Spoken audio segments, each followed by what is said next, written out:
What are some of the side effects of Ozempic? Ozempic is a GLP-1 receptor agonist, essentially meaning it can bind to the same receptor as an endogenously produced molecule called GLP-1 and exert the exact same effects. Probably the most poignant being a reduction in appetite, reducing caloric intake by between 20 and 30% per day.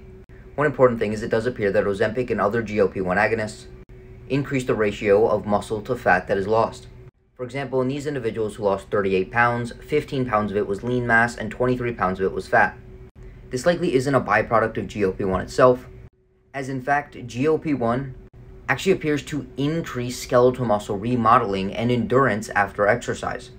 So it doesn't appear that GLP-1 or GLP-1 agonists themselves increase the rate that muscle is broken down.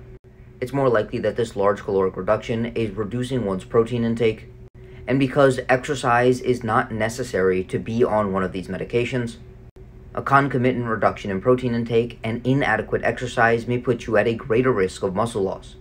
Additionally, there have been a few case reports of gastroparesis, which is essentially paralysis of the intestinal tract, because GLP-1 can bind to receptors within the intestinal tract and decrease gastric emptying.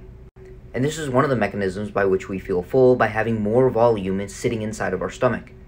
But this may put us at a greater risk of gastrointestinal disorders. Additionally, the most common side effects are gastrointestinal symptoms, nausea, diarrhea, vomiting, constipation, abdominal pain, and dyspepsia. Importantly, it does appear that after withdrawal of semaglutide or other GLP-1 agonists, participants typically regain about 2/3 of their weight loss. And there's one important fact to know about this. It does appear that GLP-1 stimulates adipocyte hyperplasia. Hypertrophy is when fat cells grow larger. Hyperplasia is when we increase the number of fat cells. This is actually thought to be one of the reasons why Ozempic can increase insulin sensitivity, because the larger an adipose cell is, the worse its insulin sensitivity. But understand, the more fat cells we have, the more easily and healthily we can gain excess body fat. So we may gain weight in a more healthy fashion, but taking these medications can quite literally increase the number of fat cells we have. Regardless, if you're eating in caloric balance, you're not going to gain weight magically.